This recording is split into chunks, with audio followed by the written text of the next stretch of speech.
Hi everybody, welcome back. Today we'll talk about work panel in Adobe Illustrator. This video is very important. So let's start. After opening Adobe Illustrator, you will see work panel. By default option, you will see properties, layers, and libraries.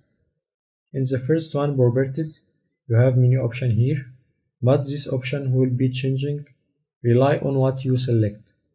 Now I select selection tool, so I have ruler guides, snap options. If I select like pen tool, I will see fill stroke opacity.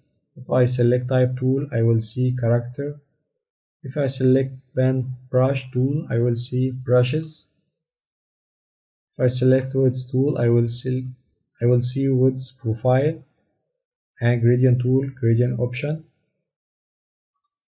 And in layers, anything you will draw here will appear in layers like this, and text, anything you will drawing will appear here in a sub layer.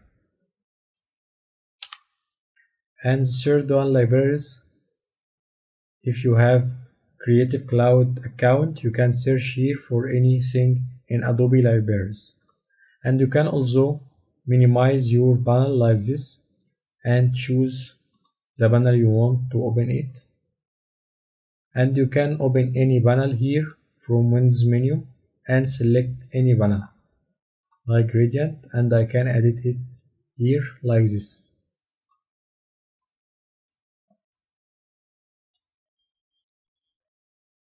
That was all for today. Thank you for watching, and if you have any question, leave it in comments and I will be happy to answer it. Goodbye.